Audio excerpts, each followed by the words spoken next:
freely, no ceiling, no roof. Going deep with no stones to entangle my roots like they do. Waking up tired and waiting for the horizon to appear. Remind me this work is all for love again. Looking ahead, I see hope in the sky. Give me access and I won't be denied. I won't let go, just hold tight to my hand.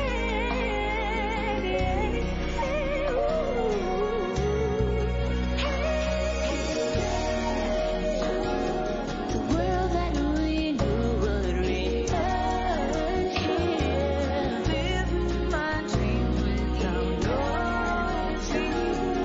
Sure that will wipe away all tears. I hate that my hands can't touch you. My arms are so hold to the memories and dreams. Know in my heart that I won't let go.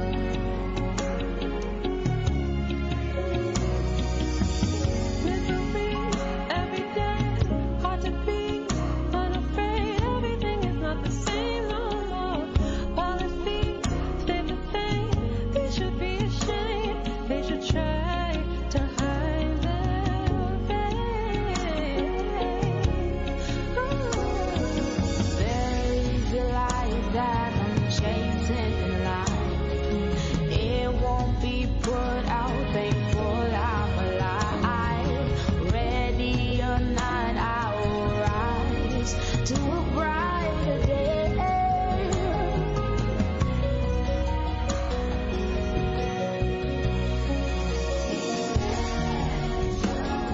A world without wars that divide us. Be grateful for all of us. The International Festival of Arts and Ideas is created and produced on the traditional lands of the Mohegan, Mashantucket Pequot, Eastern Pequot, Schaghticoke, Golden Hill Paugussett, Niantic, and the Quinnipiac, in the land we all call home, Connecticut. We hope that from wherever you are, you take a moment to acknowledge and honor the native people whose land you are on and the history of the place you are in. The International Festival of Arts and Ideas stands in solidarity with Black and Brown communities and other groups who are targeted and abused by unjust systems of oppression. We support all movements working to decenter white voices and dismantle white supremacy. We are actively seeking to dismantle systemic racism, and we raise our voices with those in our community who are already engaged in this vital work. We commit to working alongside you to create transformative change in New Haven and in our global community.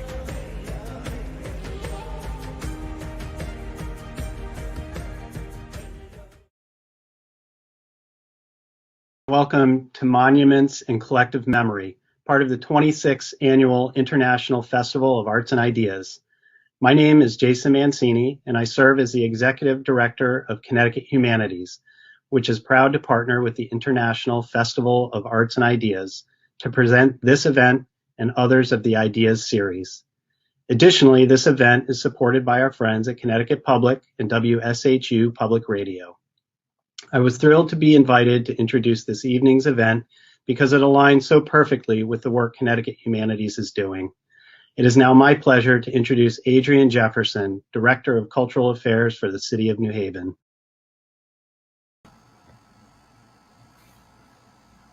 Hello, hi everyone. I am so excited to be here with you all today to speak about such an important topic. We will be discussing monuments in a collective memory, and I just have an amazing panel who I can't wait to introduce. Before we begin, what I would like to do is start with a video that we're going to play that will set the tone for the conversation to come.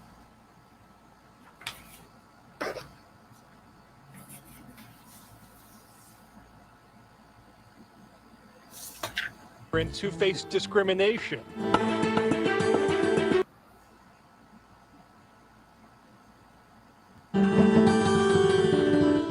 Philly's Marconi Plaza fiery debate over Christopher Columbus. Was he the famed explorer, pride for a generation of Italian immigrants who faced discrimination?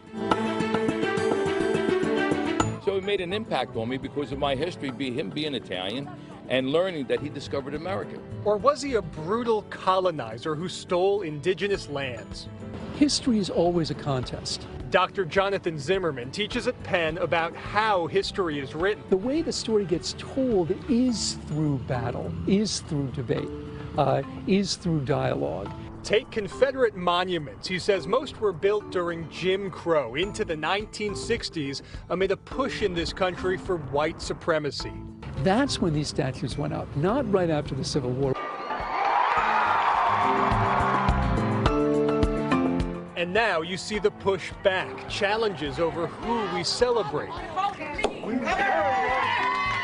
But he worries about erasing racist chapters of our story.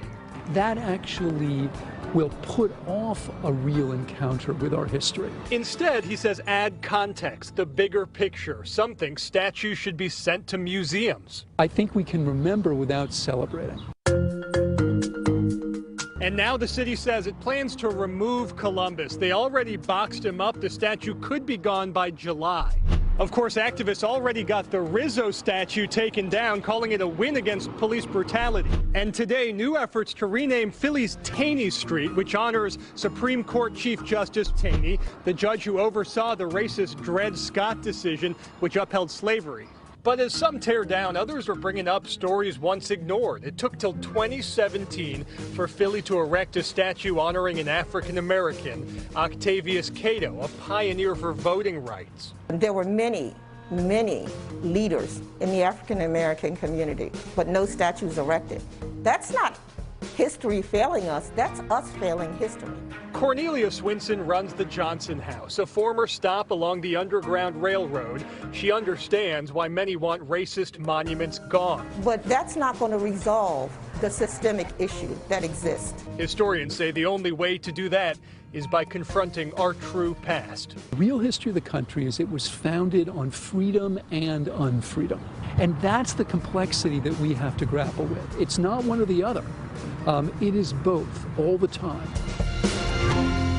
In South Philly, Randy Gyllenhaal, NBC 10 News. Okay. All right. So what I would like to do next is introducing our distinguished panelists. First, we have Quadro Ade. Quadro is the visual artist and director of Ade Fine Art Academy, an independent drawing and painting school for children and adults founded in 2005. A muralist that has created over 16 works of public art in the greater New Haven area, including 3 international collaborative mural projects in India, Guatemala, and Ecuador. A guided meditation instructor with One Village Healing, shout out to One Village Healing, and a wellness space rooted in providing BIPOC individuals with the tools to heal from systems of oppression. Single father of 2 teenage sons. Happy Father's Day to you, Quadro. Loves his tuxedo cat Jinx. Has an extensive collection of houseplants and spends a great deal of time in Connecticut forest. Welcome, Quadro. Thank you so much. I'm so happy to be here. Thank you. Yes, I'm so happy to be in community with you. You kind of already answered my first question, which was going to be, tell us something about yourself that no one would have an idea about just looking at you. Tell us something interesting. You already gave us some fun facts, but is there anything additional that you want to tell us about yourself? I'm an avid. I really enjoy cooking a lot. So I make a lot of waffles on Sundays, and I enjoy learning the genus and species of different types of plants, so that I can identify them in nature and in my home and studio. Yeah, I see a plant behind you. What kind of plant is that? That is a Pachira plant, and his name is Armando, and he's wonderful. Okay, well, welcome, Armando. Thank you for being with us today. But thank you, Quadro. I'm looking forward to the conversation. We're going to move next to Nico Whedon. Nico, she's just amazing, just as Quadro is. Nico Whedon is an independent art advisor, curator, educator, and writer. She, alongside her partner Malik D. Lewis, is also founder and principal of Building Fun LLC, a New Haven-based innovation platform for BIPOC artists, entrepreneurs, and neighbors. An independent curator, Nico's recent exhibition includes Red at Wellicondro Gallery, Homebody at Safar Contemporary, and Treacherous with Old Magic at Future Fears. And as an arts writer, Nico's first manuscript, Undoing the Museum, Tools to Decenter Museum Authority and Mobilize Cultural Citizenship, yes, Nico, is slated for publication in summer 2021. Nico is an adjunct professor at Barnard College, Brown University, and Hartford Art School, and currently serves on the board of governors at the National Academy of Design. Welcome, Miss Nico. How are you? I think you're muted.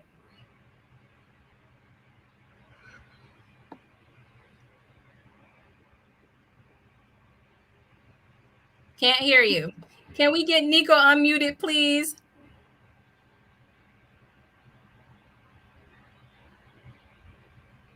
Oh, unmute yourself, Nico. There you go. Can you hear me? Yes. It's Sunday, you know. It really is Sunday, okay? And it's not like 95 degrees out. Nico, what we're asking everyone to do is to just tell us a fun fact about yourself, something that people wouldn't know from just looking at you. Okay. You know, I feel like I live out loud, so you know most things about me, but I don't know. I've lived a lot of places. I've lived in 5 different countries and 15 different cities in my life. I'm 37, so that feels like a lot of movement. And I've learned in all those spaces, so I feel like that's not something you might know. No, you didn't know that. What would you say if you had to choose? Sometimes I know it's very difficult. Okay. But if you had to choose, what would you say is the best place out of those 5 places you lived that you've liked residing at? Harlem. All right, that was quick and easy. That's like, my heart is there. It'll always be there. So. All right. Well, we are so glad to be in community with you, Nico. Always a pleasure. Thank you. We're going to move on to Paul Farmer. Paul is the director of Monument Lab. He is the author of A Wall of Our Own, an American history of the Berlin Wall, and co-editor of Monument Lab, Creative Speculations for Philadelphia. He also currently serves as senior research scholar at the Center for Public Art and Space at the University of Pennsylvania School of Design. How are you, Paul? Welcome. I'm doing very well. So honored and to be here with all of you. It's a big treat, especially on this Sunday afternoon, where we could be a lot of places, but we're intentionally and purposely here together. Well, with that said, can you tell us something about yourself that you feel is a fun fact or something people wouldn't know while just looking at you? Yeah, well, I'll follow from Nico's example and thinking about travel and movement. You know, I love being home in Philly, but I also love traveling. And I've been to 46 states in the United States, and just got to my 46th last week, Mississippi. So I have 4 left for this part of the travel for this part of the travel journey, and learn a lot anywhere I move through or get to meet with people. So what inspired like this lifelong traveling journey? Where does that come from? You know, I now live around the corner from where I grew up. So there's a rootedness, but every time you travel, especially it could be in your own city, it could be to another place in this country, it could be especially outside of the country, you gain a perspective that's profound. And especially when you can get out of your own not just comfort zone, but frame of reference, and you're open to it. I love reading. I love all kinds of like gaining knowledge, but it is something profound and humbling when you go through it and you make new connections. And it's just, I find it rewarding. In the last year was not a lot of travel, you know, So just trying to make up for it and was making up for it in moments like this, but now excited to get on the road and reconnect with a lot of folks. Well, that is actually the perfect transition into our conversation today. We're talking about monuments, right? And there's a lot we can talk about when we're talking about monuments, and talking about how it brings a community together, talking about how it might be divisive in some instances. And so we're gonna jump right in. I guess my first question, and you all can answer freely, right? I'm not gonna call on you unless I need to, because no one's answering the question. But my first question is, what role do monuments play in society? You know, why were they even established in the first place? And yeah, what role do they play?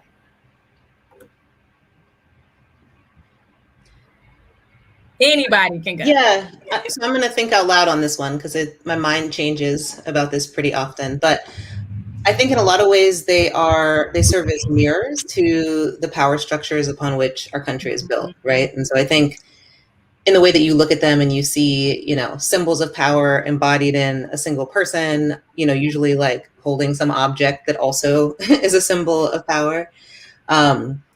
I think in their like most basic kind of DNA, that's what they're about. They're about reflecting, you know, a sense of power back to us.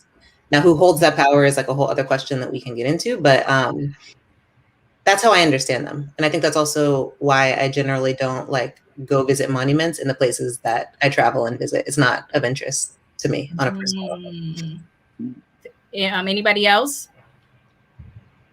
Yeah, I also think that they're markers of significance for I guess a historical consensus normally, or achievements of science, achievements of society, and how an area wishes to tell the story of a particular place. So if you are somewhere and you come across a statue commemorating something, you know, you ask yourself what it's commemorating, who this person is, why they're significant, or what event is significant. Like, what is the place trying to tell you about where you are?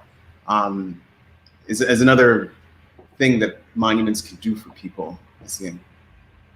Yeah.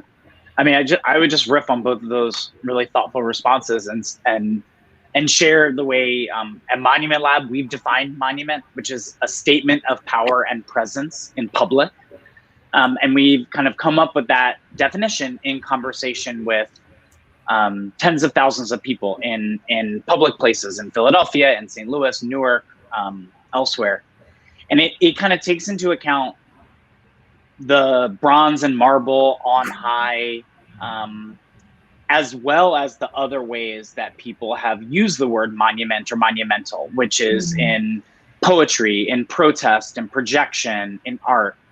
You know, that if you have the time and the money and the official power of a city, you build a monument that's important to you, but also, and I think this maybe speaks back to Nico's point, that reinforces your social position. If you don't have the time, the money, or the official power, you have power nonetheless. You may gather on a monument, or you may build your own monument, and that's how you make your presence felt. And just the last quick thing I'll say is that, you know, the word monument is not a stable concept. People utilize it in all kinds of different ways. And so I think it's interesting to see when, especially over the last few years, that people have reinvented not just the idea of monument, but the way that we treat monuments, the way that we see them, and how we see them connected to systems. So symbols and systems that are connected. Well, y'all are already like jumping ahead to my next question. You know, I think it's no secret that a lot of these statues, the statues that we see coming down now, the monuments we see coming down now, they were erected during the Jim Crow era, you know, during the Confederacy era. And it was, many of them were erected in order to celebrate, you know, Confederacy and white supremacy. And so my question is, does the removal of these statues begin to move us in the direction of healing and reconciliation? Or does it remove a really shameful part of our history and racist chapters of our history that we need to remember in order to move forward and in order to heal?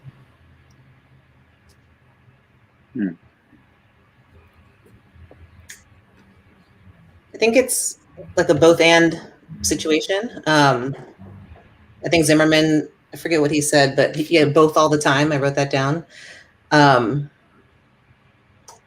it's a gesture, and I think it's a step in a process of healing, but it's not the healing itself, right? So I think to remove the thing that causes pain or that is a trigger of, you know, internalized trauma for people of color and oppressed people is not to get rid of the aggressor or the offender or the inflictor of that pain. But it is a gesture. And I think, you know, for me, I kind of fall in this weird space of going back to the fact that the word public often exists before monuments, right? And so thinking about who that public is, who that monument is accountable to, whose story it's telling, if the history is selective, how that history got selected to be monumentalized, and then making decisions from that position, right? So in terms of, you know, Kwejo, what you were saying about how monuments, you know, operate as a storytelling device of a particular place, right? And that's how a place might, you know, express itself. And so I think my in the spectrum that you've presented, where I kind of lean is towards the public defining for itself what is a reflection of what's important to it. And so I think that there's, you know, in government, there's policies in place to make determination about some of these things, right? Like I'm thinking about Dana King and the William Lanson Memorial here in New Haven, right? And being really proud to have been a part of a procedure in the city that selected that artist to make that mural of that monument of that person, right? But those processes aren't always so transparent, and they don't always go so well, and they don't always invite the community in to have a real voice in the decision-making process. And so my answer is it's complicated, but I don't think, like, you know, repatriating them to like museums or paying for them to be, you know, conserved in storage is an answer, right? Like I think that's doubling down on the investment in them as an object. You see what I'm saying? It's like it doesn't change anything. It just moves the location of the conversation. So that's a really roundabout answer to your question, but those are the feelings that I feel as I think about what we're supposed to do, right? So I want to give Kwejo and Paul a chance to answer, but I just want to add, in addition to that, now that I'm hearing Nico's answer. So in addition to that question, my other question is, what if there was more context given to the statues, to the monuments? Does that make a difference in whether we remove them or not? Because we have a lot of these statues are up and it has no context as into the systemic racism that it has perpetuated, into the history as to why it's rooted there. So does that make a difference in whether or not we keep monuments up or not? I believe that it does. I believe that if you are creating a monument to have the first step occur towards healing a past injustice or a past wrong that you have now accepted, if you're not going to admit that a wrong happened in the first place, that's first step of healing can't really happen. If I kick you in the shins and then deny ever doing it, like I can kick you in the shins again and deny it. And then you have to deal with that pain. And I'm absolved of hurting you. And that doesn't have to be acknowledged ever. But when you are creating something to begin the process of reconciliation and to begin the process of healing, it matters. The context of it does matter. Maybe I kicked you in the shins in response to something, or, you know, whatever the stories are. It's helpful if you're going to use a monument as a signifier for an event or a time in history or an achievement, that people know the context that's there, so that we can use history as a tool so that we're not repeating these things and having future generations needing to make monuments or to help heal their own pain. Like there has to be some type of evolution, or we're all just going to be hurting one another unnecessarily. I don't think that is a way for a societal ideal to be pushed. So yeah, the context definitely matters. Yeah, I mean, just sitting with what Nico and Kwejo just said, and just thinking a bit in a few different ways from your great questions. I mean, one of them is just to remember that monuments are not permanent. They have the aura of permanence, but they require maintenance money and mindsets to keep them up. And I think part of when we're thinking about the ways in which like we're thinking about what we want to put forth as our visions and values of a city, of a town, of a country. There's one thing to say we've inherited these symbols from the past and therefore we should hold on to them. Though I would remind, for every monument in the spotlight over the last several years, there's probably dozens, if not hundreds of others that kind of fade to the background, like furniture in your living room that's covered with dust that you don't notice. And, it's like, oh, it's there still, right? But I think also just that idea of the amount of money, the amount of energy, the amount of time that we've spent in upkeeping is in, I think, direct tension with the suppression of stories that challenge the notion of the noble, the individual person who rises above others and literally stands above us, frozen in time. So I think that part of what I sense here is that it's not just, we both want to expand the sense of historical acknowledgement. Who are people who may not have been honored in bronze and marble, but are honored in murals, house museums, cultural celebrations. Like our monument landscape is more than just the statues that are frozen in time. At the same sense, though, and this is part of why I think extra signage, while helpful, sometimes really does not do the work fully, because there's also the lie that's been perpetuated, the lie of the individual, the lie of a fair and just society. So how do we really respond to American apartheid? We have to do the work of truth and reconciliation, and that happens on the pedestal, off the pedestal. That is a real intense process. So I like to think it's not like, do we handle monuments or do we not handle monuments? We see monuments as part of a system, and then we have to address the lie, the deep lie that's been told over and over again about city. Just one last thing I'll say. I'm honored to be here as a guest, beaming in from Philadelphia. Philadelphia, we have on top of our city hall a statue to the colonial credited founder of the city, William Penn.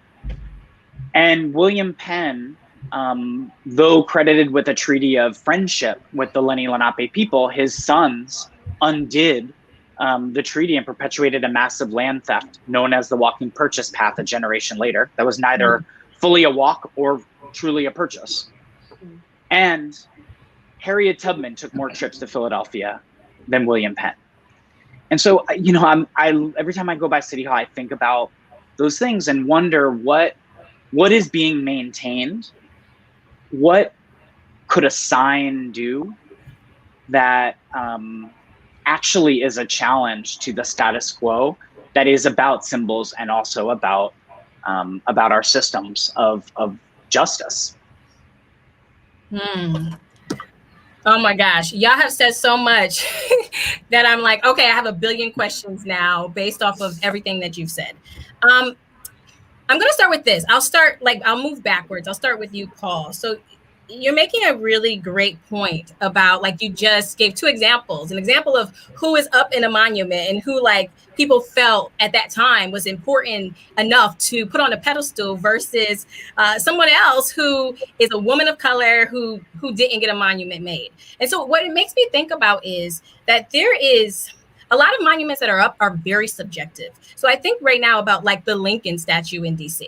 I think about even Mount Rushmore, right? And so even in our own city, we just took down the Christopher Columbus statue, and I think, I'll save my opinion on what I feel about that for later in the conversation.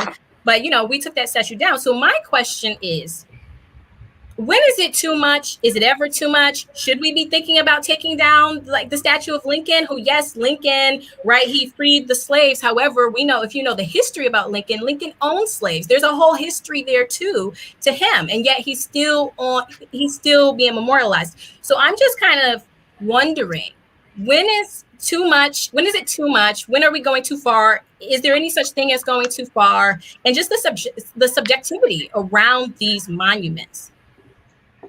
Yeah, it's a great question, and there's so much here to chew on. And I would say, like, both to strive for complexity, to have as many options on the table as possible for those seeking repair and reimagination, and also to understand that there are local circumstances in addition to these broader patterns. I mean, you just brought up a few different examples. I think about Mount Rushmore, carved into, built into, blasted away into stolen Lakota land, and is not just the way that we kind of shorthand talk about Americana, but is right there, fundamental part of the way that we can see in that site, the way that white settler colonialism and land grabs intervened and intersected with the notion of Americana. I think about Gutzon Borglum, who is credited as the sculptor of Mount Rushmore, who was also the designer of Stone Mountain in Georgia. He didn't finish the project, but he had first envisioned it. He wasn't a card-carrying member of the Klan, but he was in collusion with the Klan, who were rebranding themselves as a national terror organization at that time. And so you have these braiding together of symbols of Americana and toxicity that are built upon racial violence and exclusion. I think what I would say is, again, like, part of that is about recognizing those symbols, especially those intersecting with land ownership, extraction, as important to understand. Like, building a monument is almost like planting a flag down in land that you don't quite own, but you claim domination over.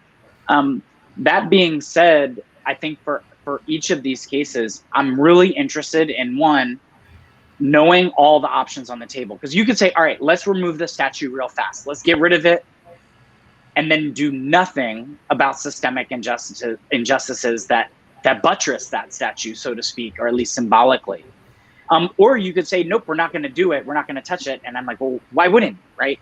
So first and foremost, what I really like to see is that in any city that you know of, that there is a conversation about a monument, to just check who's already doing the work.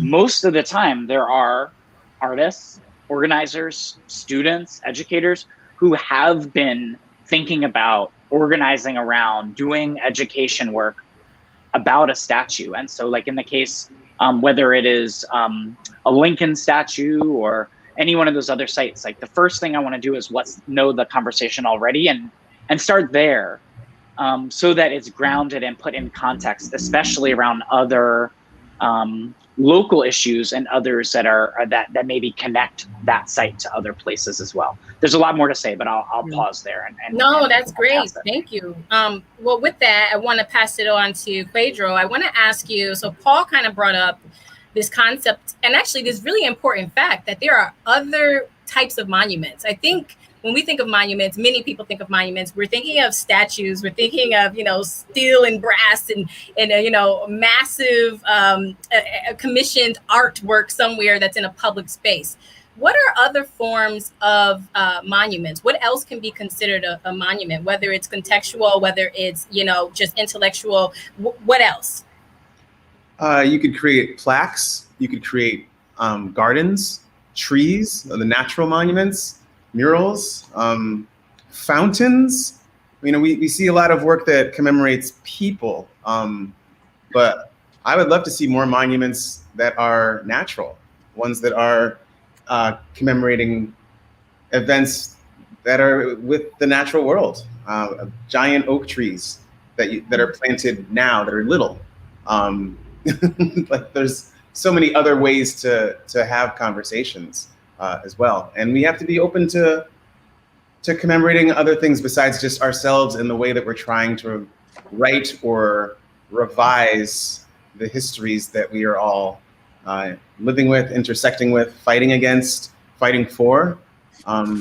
It's difficult, and if you're going to be someone that is wanting to have a monument of some kind, like Paul said earlier, like, it's a representation of who has the power and the resources to create these monuments that people can look at. So What about the people that don't have the resources or the power? What about them? Is that why so many statues are of white men that have colonized places? Like, is that why there's so many? And if that's what you are seeing, can you be part of the change if you want to change that? Are you allowed to sit at the table to have that conversation? Or are you allowed to make your own table and change the conversation with, like yourself, by making your own resources available for you? It is in the public sphere, it is in the public eye. So the public deserves to have a say in what is put up, what you want to, the ideas that you're trying to present. But the traditional ways that we've seen monuments going up, I feel like there should be more people in the conversation that get to have a say in what happens. Thank you so much for that, Quadro. I want to go ahead and also ask Nico the same question. I've asked a bunch of questions since the last time I've spoken with Nico. So anything you want to answer that I've asked Paul and Quadro, please jump in. Yeah. I mean, so I think there's actually a lot of opportunity to build, Paul, on your kind of organization's definition for what a monument is, right? So thinking about, I think, and I'm paraphrasing, statement of power and presence in public space, right? And so when I think, Quadro, about what you're talking about in terms of like what alternative forms of these monuments might look like, I'm thinking of protest. I'm thinking of the power of people in the street and different public rituals that we do have it within our power to self-organize and to mobilize a different narrative and a different type of presence. And so I also think of that in response to your first question, Adriane, which is like more context around these things. I think of protest as context. I think that is probably the most necessary revision to a dominant history that we have access to. And so, yeah, I think there's a lot of power in reimagining this thing outside of, you know, like you said, like the kind of solitary, you know, genius or the false idol on a pedestal, which is like, what does that invoke in us as, you know, a multitude of communities that engage this thing both passively and actively. And so, yeah, I don't know why that comes up for me. But, you know, I was also thinking about the word monument and how artists have really taken that on in recent years and done amazing things with that. There's an artist, Marin Hassinger, who works a lot in nature. She works, you know, in public art as well. And she had an exhibition at the Studio Museum where I used to work called Monuments. And it was a series of, I think, 7 sculptures that were fashioned all from found wood and twigs in the park to replicate these kind of monumental natural structures that pre-existed in Marcus Garvey Park. So if there was a mountain that kind of went like this, she built, you know, a completely like wooden structure to replicate that naturally existing land formation. And what it really did was like encourage you to look at your familiar surroundings in different ways. But also just to think about how you, the power of observation, like how you spend your time and what you look at and what you learn in the kind of public realm. And so that felt like a really beautiful artist's vision for how to rethink how we operate in, you know, the kind of spaces that are so important to us as people living in cities, especially. They really do value that connection to nature as a system, right? So those are 3 things I was thinking that kind of bring together a bunch of questions all in one, but yeah. No, that's great. And actually, I'm wondering if we can stay there just for a little while, because I'm really intrigued by this idea of nature being kind of like this healing space, this place where it can serve as a monument.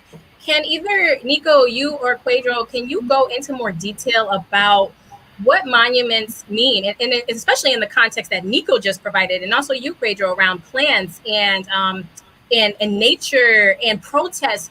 What does it mean for a community? You know, what is the significance of monuments in a community, and really what role does it play in bringing community together and having dialogue and conversation into pushing anti-racism and equity? Is there any thoughts you have around this concept you're talking about?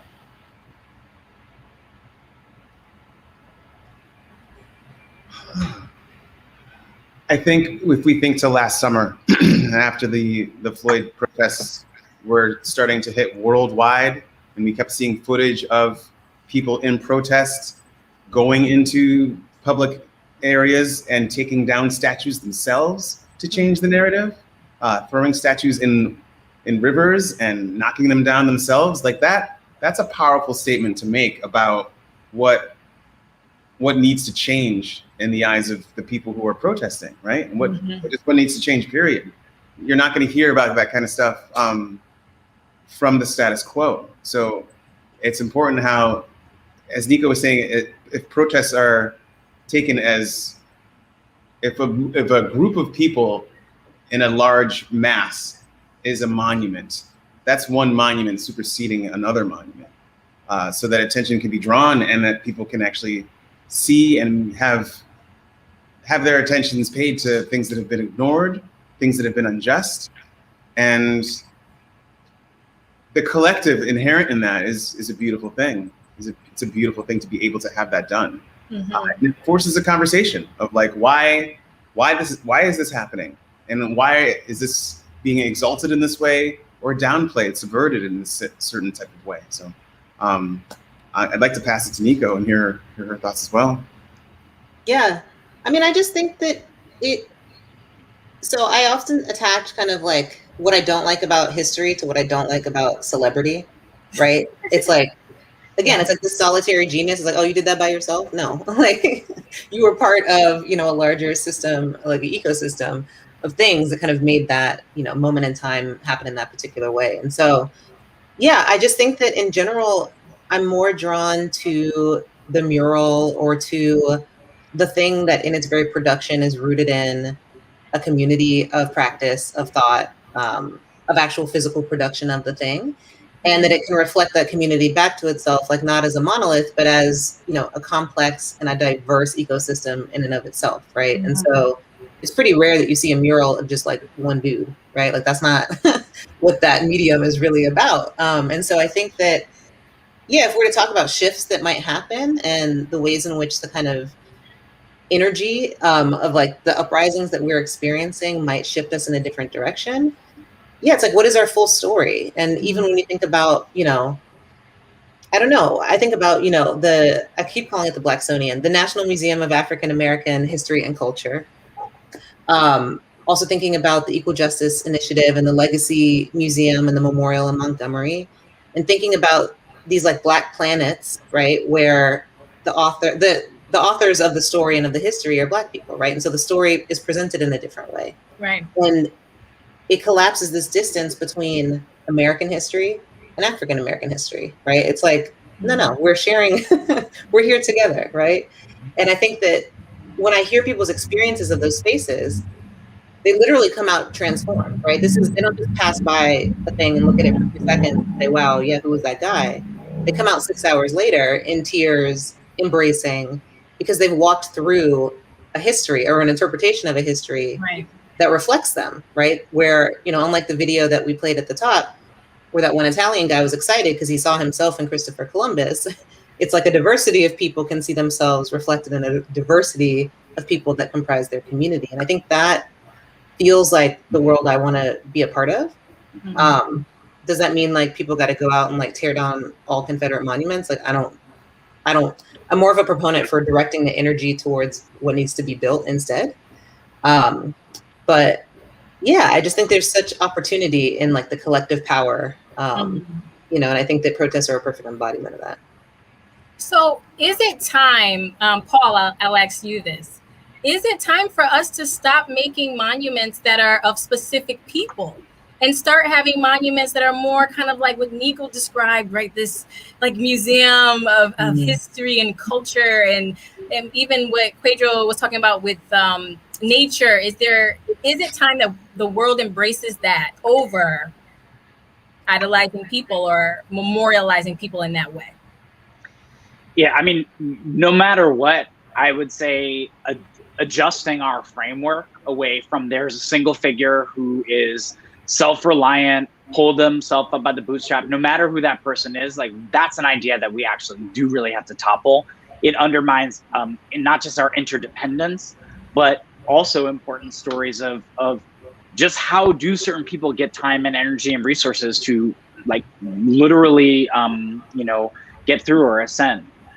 But I also, I've heard a number of different situations in talking to folks around the country. I understand why those in communities who have been underrepresented in monuments, like, might say like, oh, no, we shouldn't just get rid of all monuments. There are people that we really do want to elevate. But I do think of like, I'm thinking about one, the fact that, and this is from the video that we saw in Philadelphia, there were 2 Christopher Columbus statues before there was a single full figure statue to a Black person in Philadelphia, majority Black city, right? Oh, and so it's not just that there was that one, it was actually a broader system, and a street that had been previously named for local indigenous tribe renamed for Christopher Columbus in 1992.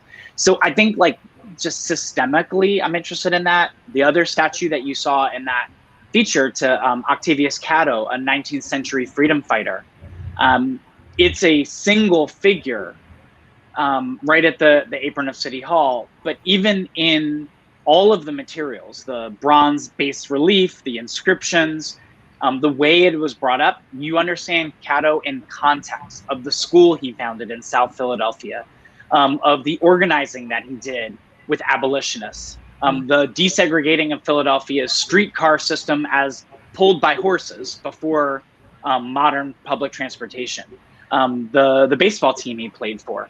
So I think like that's a spirit of a kind of statue that I think is really, even though it elevates one figure, it has been catalytic to understand the collectives.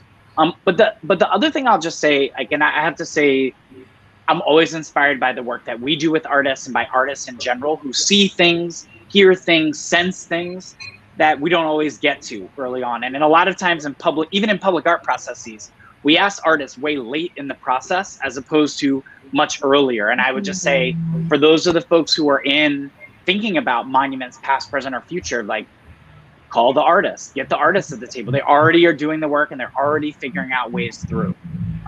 Or call the community as well. So much work is being done specifically in communities, and community, the people who it impacts, the people who have to look at it and be a part of that are not being called to the table. I mean, it happens all of the time. It happens all the time. Yeah, and I know like if you actually want to know something, you ask a question in a way that actually yields responses. And if you don't, you want to just check off the box of engagement, you'll do that and you'll steamroll through. I'm thinking very specifically about a project, a collaboration we've been doing with the Village of Arts and Humanities in Philadelphia and the artist Black Quantum Futurism, a brilliant duo, Rashida Phillips and Keme Ayowaya. And what they wanted to do is honor a local history of the Ile Ife Black Humanitarian Center, and one figure in particular, its founder, Arthur Hall, who was a dancer, and also create a collective structure. And so they imagined a monumental shape, 7 foot tall, as they say, Black grandmother clock. It looks like a clock. There's a clock face in it, though they are, they're into quantum time. So it's not telling you this time, it's telling you a broader sense. But built into it is a oral history recording mechanism, so that if you walk up to this site, walk up to this structure, you can press a button, hold it down, and they want to know your responses to a series of questions. And we're in the park. I was giving a tour with a group of artists, including one who had kind of founded this site, or I should say worked on this site and really developed this particular park. And she was telling a story, and we were like, wait, can you step over 10 feet? Let's go press this monument and record your story. And it was such a revelatory moment. And I was like, yeah, of course. When you put something in public that's frozen in time, held above you, thinking of history as the end point with a monument as opposed to a bridge, a continuation, you don't need to get people's stories. But if you're imagining, we have the technology, we have artists who are envisioning this, we have the kind of investments that we know we can make. It's tough to do, but that just, I say that now in this kind of long answer just to say, like, that's not to a single figure only. That is about individuals and collectives coming together to leave imprints. And it was one of many inspiring moments I've had with artists who see another way through. As I hear all of you talk, something that's resonating with me is kind of reimagining how we move forward with our concepts of monuments, of memorializing people or periods in time, how we reshape the future, really. How are we reshaping the future? So my next question, and you kind of have already been covering this, but I want to just ask it more pointed. How do monuments not only tell our past, but help to reshape our future and to really make a better pathway and a better future for future generations to come? So what role does it play in that? It feels like a trick question. I'm not trying to trick you, Nico, I promise. I know you're not. But it's because I don't know that they do have a future role. I think we have to make them have a role if we want them to. I don't think inherently we need monuments. Like, I think there's a world in the future where monuments don't exist and we'll be all right, But I do think about the commissioning process and transparency around how those objects come to live in public space in the first place, right? And I think there's not a lot of transparency in those processes. Like, people don't know. They just like wake up one day and they're like, what's that doing in my backyard? And so for part of the book that I'm writing, I had the opportunity to connect with a bunch of public art practitioners that work in the city of New York. And they were talking about, there is this vocabulary, right? There is a difference between art in public place, which is basically like a sculpture that you can make anywhere and you just drop it wherever it needs to be, and public art, right? Which is commissioned with this sense of site specificity in mind, the communities that will engage it in mind, and maybe even produced with that community, right? And so I think in this future that we're imagining, I imagine there's less of this like helicoptering in a dude on a horse wherever there's space, because I don't think that actually takes into consideration, Pedro, what we were talking about, which is the value of site, right? And the value of community as like builder of that site. And instead, it's opening up this commissioning process to include the community and artists, like you said, Paul, like really early on, right? So it's not, we've come up with a design, but we don't know how to do it because we're not artists. Dear artist, can you come make it? It's everyone, here's the table. Let's have a conversation about if this is necessary in our landscape, and if so, how we construct it to reflect the people that live here. And so, yeah, I think it's it doesn't feel so essential to our DNA as a country that like we must have it, in the future.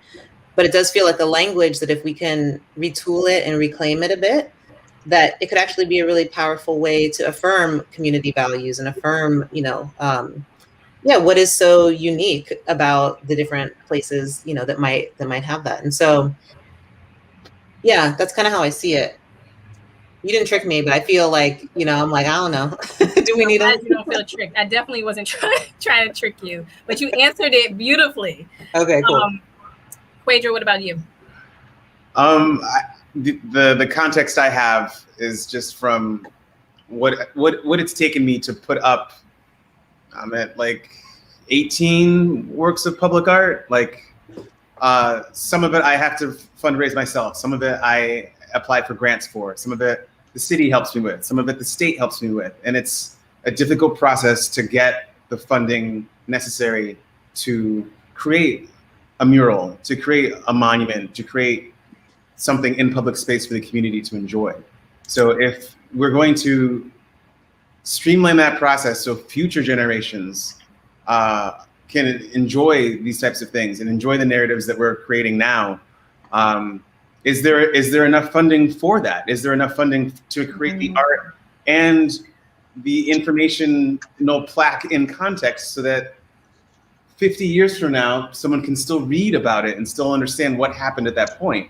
And the budgets are so thin that like it's rare to get enough of what you want to create your vision on, and it's not just your vision, but it's the vision for the community at times. Because for me, my practice is to engage the community as much as possible, and creating collaborative mural projects is really important to me. So I try not to make things that are straight up 3 stories, because I want as many people on the ground as possible that can work with me. So it all kind of boils down to how we're going to allow and facilitate these types of things to walk into the future, if it's so difficult to even get them made in the present. And that is up to the people that are holding the gates closed and open and who gets commissioned. And it is it is a blind process. I don't exactly know how it goes. I do know that I get rejected a lot, and that's also part of the process too. But when an acceptance comes, it's time to go to work. It's time to talk to people. It's time to get a view of what you want to resonate in your community at the moment in time, and what can be resonated in the future. Thank you. Yeah, I want to pick up on like appreciating artists now before kind of going back to the monuments and thinking about, I'm thinking about a little bit over a year ago at the start of the pandemic, every artist I knew was working. They were working, one, to keep surviving. Two, they always were operating on a mindset of not having the resources and needing to make a lot with a little. But also being involved in mutual aid, making face masks. I mean, all kinds of things, reinventing the way their spaces operate, so that they can figure that out. So I think of that. I think about some at least really great steps forward in some work. There was just an announcement. The Mellon Foundation is supporting artists in New York, the city of San Francisco, the city of Chicago have talked about it. I'm struck by all these moments in my city of Philadelphia where we zeroed out our arts budget momentarily, and every press conference was held in front of a monument or a mural. Mm-hmm. You think like, wow, like there are all kinds of problems with that. So just one, as we're talking about the visions and values we want to set forward, let's put artists to work, and let's really think about that in all possible ways. It will help us create not just a different future, but a more engaged, thoughtful, and just present. The other thing I want to say quickly is about permanence, and you've heard me talk a bit about it. I think that it is a dangerous concept. I'm putting that out there. I know it's a word we use in shorthand, like permanent collection, or I think it's something that we all want to stop time. We all want to hold on.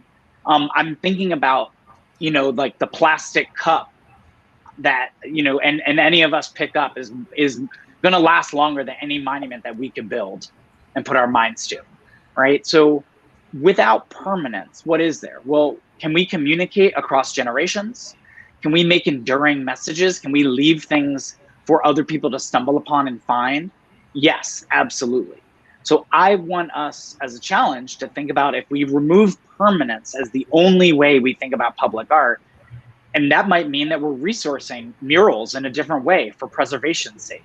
It might mean that we are thinking about statues that have a half-life, that decay over time, that are meant to be rebuilt, that put money into programming. We're not pushing off responsibility, but instead we're thinking about what is necessary to resource now, and how do we no longer delay a more just world and really make that part of the process of unearthing the next generation of monuments.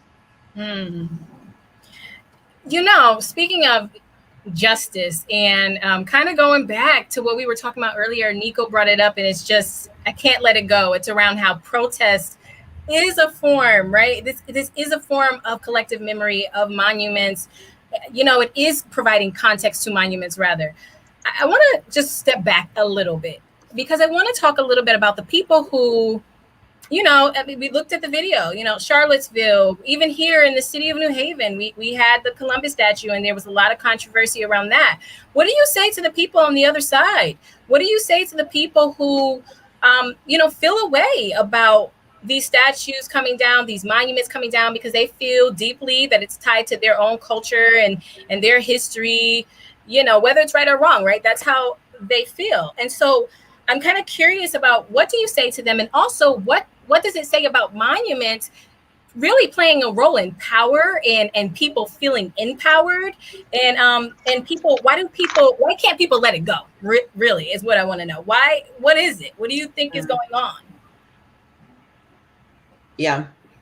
I mean, so I think it's fear, right? Like, I think to watch those monuments come down is to watch themselves fall from power. And I think that's not a thing most people with power are willing to give up, like, just to say it plainly. And I don't actually know that I don't know whose responsibility it is to say anything to a person that holds that position. Again, this goes back to like how we spend our time and energy, and I think there's ways to build a thing that is more equitable and that is more inclusive, and that reflects multiple identities, and to then center all sorts of professional attention around that in a way that exposes an alternative, right? So instead of being like, you can't have this, it's like, what if we all have this? That would be my strategy. And maybe it's a question, right? Like maybe it's like, how do you feel when you look at this thing, right? And if someone's like, I feel seen, I feel empowered, I feel important, then the question that follows is like, well, do you think I should have access to those feelings as well? And maybe it's a dialogue, because I don't think that, you know, positioning a person who connects with that type of object as being bad or being anti-Black or you know, I think there's like all kinds of ways that we can position that person, but without approaching them on an individual level, you're not really going to get anywhere, right? Because it is rooted in fear. And I think the way people act from, you know, a fear response is like, I mean, we know how that plays out historically. And so, yeah, it's complicated. But then again, it's like, I don't think that's going to be me. That's not going to be me on the street, like trying to tell someone, you know, I want to see myself in this sculpture. I'm just going to go build what I want to be reflected in, you know? And that's why we have different people working, you know, from different angles in the ecosystem, right? Like, I think it is important to have that conversation, just as important as it is to build up the alternative. And so, yeah, it's complex. Anybody else? Yeah. What triggers that fear?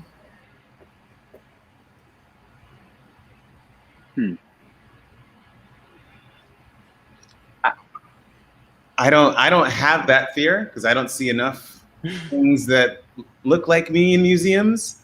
And when I do see something that looks like me in a museum, and I look at the card to see where it's from, a lot of the times the artist is unknown, or it was taken in this colonial conquest, and there's nothing attributed to it. It's just some artist somewhere in this time period did this. Yeah, it kind of looks like you though, right? Like that's all I get. So if someone's coming up to me and they're upset and angry that something is being taken down, like, we have to remember that this is not a homogeneous society. It's not. So if we can draw attention to one group of people, we can draw attention to lots of different groups of people, and we should. And it should be also groups of people who are gone from here. Like, I want to make a mural of the Quinnipiac tribe. And I've been researching behind the scenes, trying to find what they looked like, the garments they wore. It's really difficult to find things. I'm doing a deeper search. I'm going to be going to some of the local museums that are in this area, some of the non-local museums out past where the casinos are, to do some research, because like that indigenous voice, I don't know where that voice is, and I want to help raise that voice up, even though I am not that. I am not part of the Quinnipiac tribe. And I don't need to be to help raise their voice up. I don't need to be a woman to make a women's monument. Like, it's important that these voices are heard, and not just the voices that we've already been hearing. There's a lot of Columbus statues in the world. They are everywhere. You know, how many do y'all want? There's so many. I saw one in Spain. I saw one. They're everywhere. They're everywhere. So yes, I see the fear response, but there are so many people that have done so many things that deserve to have some type of acknowledgement upon them. Men, women from all different periods. And why shouldn't their stories be told? Why are we exalting one group and not the heroes of other cultures too? Like, we have a responsibility to have everyone be heard in that way. Yeah. Wow. They're so powerful. Thank you both for sharing that. And a few things. One, Nico, you brought up the word of ecosystem, and I think it's a really important one, that there isn't just one track. There's not a zero-sum game. There's so much work to do. And so thinking about what is a different role that we all play. You might be on this call and you might say, like, I want to make a change, but I don't know how do I do that. Well, you can figure out who's doing the work in your community already, whether it's independent artists, local arts organizations or collectives. You can figure out how to support them with time, energy, resources. You can try to figure out, talking to other folks, what's already happening out there. What are ways, right? Like there's ways to, I think, connect and build coalitions that are really important.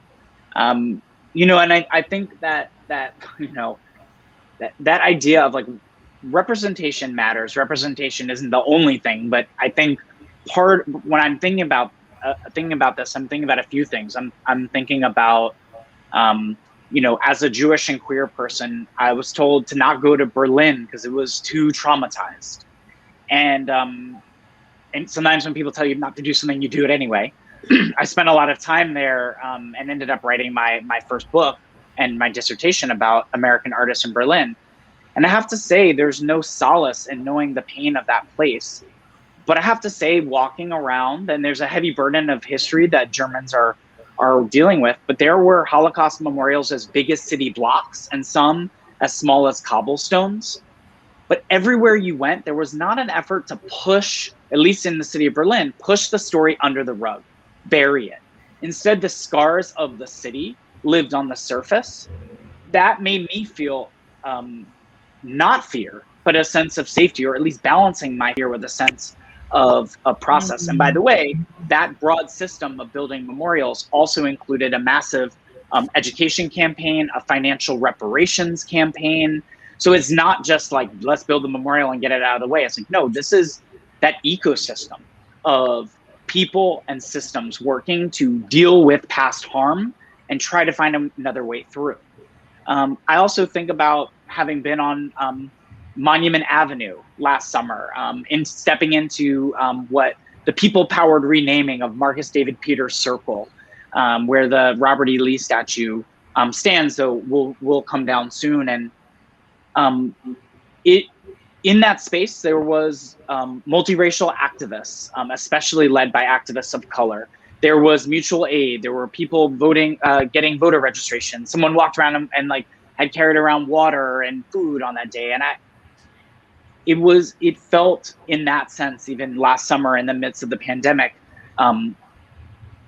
really important to think about fear. This place that was built with statues as signposts of American apartheid, in a whites only real estate development project under the guise of history, and instead being totally reimagined.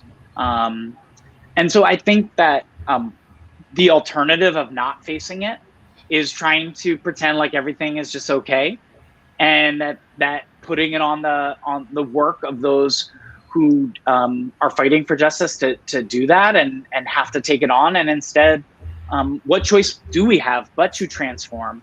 And what an opportunity to find big ways and small ways to do that in a timely way, but also for a generation, so that it sticks, so that it stands. So that is a number of things to think about in imagining what now, what next. Yeah, your response makes me think about, especially with sweeping it under the rug, United States is like one of the only countries that has yet to reconcile the harm, the deep-rooted harm, the systemic racism, slavery, reparations. It's yet to just deal with it, always trying to sweep it under the rug. And so then I think that a lot of these things we're seeing are the byproduct of that system, of that structure. And it actually makes me think about what's going on right now with critical race theory. I'm not sure, and we don't have enough time to get into that, right? But I'm not sure y'all views on it, but I'm pretty sure it's similar to mine. But it's, sweeping it under the rug and not giving this next generation the ability to know the truth from the beginning so that we can do better, right? And so what I love about this conversation is that we're talking about ways to move forward and reshape and rethink so that the next generation can benefit off of that in a way that's going to move us forward, not backwards. So we're coming up on our time, but I want to make sure that we close it out in a way that kind of lifts up the work that you all are doing, because especially as I was hearing from you all, you're sharing some of the stuff you have going on. I just wanted to know, I'm thinking about what are other ways we can tell our stories. Can you share with us stories that you would love to see be resurfaced that you feel like are not being shared yet? Quadro, you started talking about the Quinnipiac people and how you really want to do a monument there. So anything you want to share about the work you're doing that's very similar to the conversation that we had today? Yeah, I'm still searching for Quinnipiac stuff, and I'm really good at digging for things that are hard to find. So I do lots of research before I create things. So I'm going to be working on that. This summer, I'm fundraising to do a mural of Edward Alexander Boucher, who was the first African-American doctor to receive a PhD in the United States. And he was born in New Haven. He's in Evergreen Cemetery in New Haven right now. Went to Yale, went to Hopkins School. And that is going to be happening in New Hallville. Still fundraising for that one, but that's a story of someone that was here that I want to tell. Because that story, he faced such tremendous adversities, and he was able to at least overcome them through physics, through science, through his mind. So I know we're running short on time, so I'm just going to pass it to Nico next, and we can hear what she's working on. Yeah, I mean, I think to tack it to a specific project, I think the work that the Building Fund, which is my partner and I, are doing to support local artists and local organizations like ArtSpace and Stetson Library, to really work on both like the education around how to preserve our stories. So literally, like, how do you preserve your family's photographs? So working with artist Allison Minto to talk through like archival processes and that sort of work as being essential even in like a digital age. But more importantly, how those stories become a vehicle for not just individual stories and histories, but like a more collective experience of this place. And, a lot I've been thinking about, especially with like all these museum retrospectives of like women of color artists that are happening, right? Like all of a sudden. And some of them are living and feeling really like that is the terrain in which I want to operate, which is like, how do we celebrate these amazing contributions to our culture, to our history, while people are still with us? And so, that's work that I try and do through exhibitions, but that's also work that really can only be done with connecting with a certain generation and really deeply listening, right? And so seeing a lot of opportunity to do that here in New Haven and being excited about how much people enjoy sharing. And so, yeah, I would say that's what I'm working on. Awesome. What about you, Paul? Well, I'm, first of all, just so grateful to be a part of this conversation. I look forward to hopefully being together at Speaking of Place at another time. But, one thing is from Philly, Monument Lab is rooted here, that we do projects and have partnerships all over, but we're getting ready to move into our first ever studio. We've only set up in like public spaces or museum lobbies. The words monument and lab sounded very official, but we really, like a lot of artists, made something with a little. But we're going to be moving to our first space. We're really excited to figure out how that can be a place, not just for people in Philadelphia, but to bring in visitors and really think about it as a home base.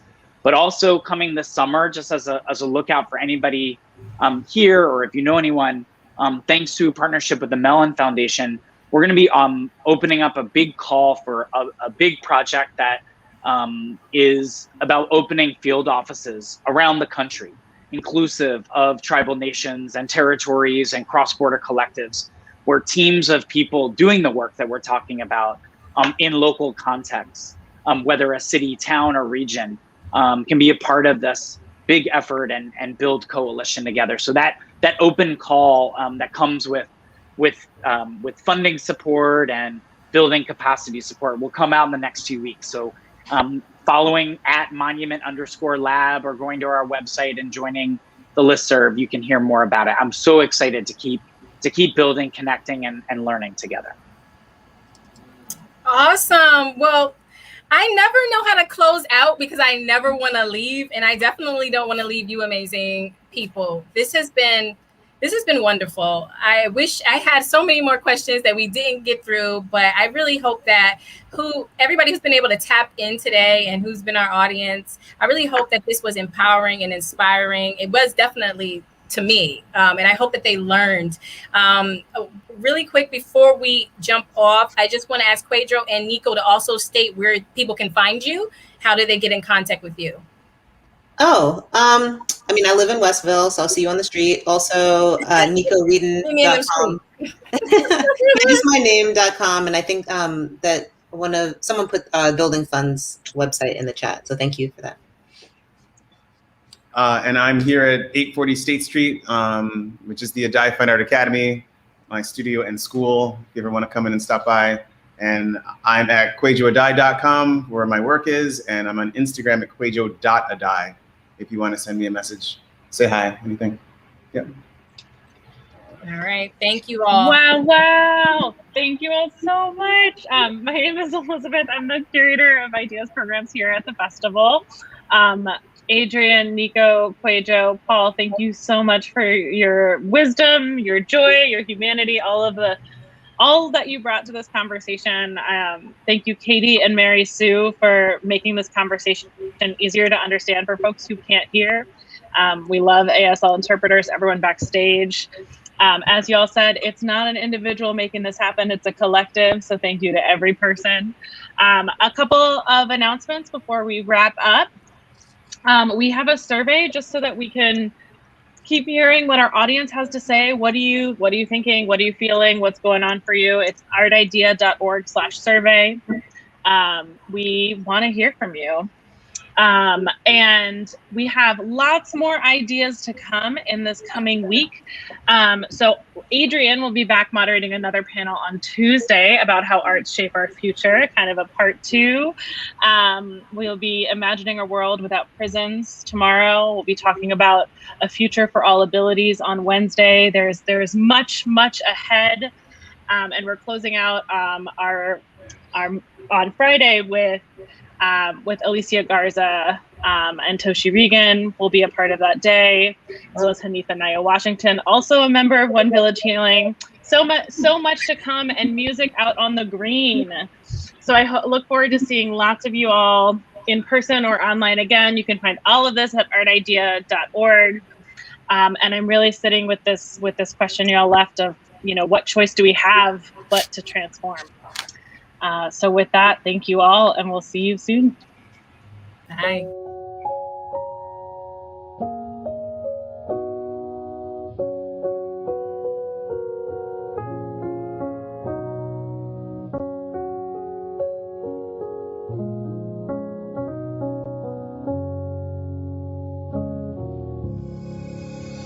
Picture me growing freely, no ceiling, no roof.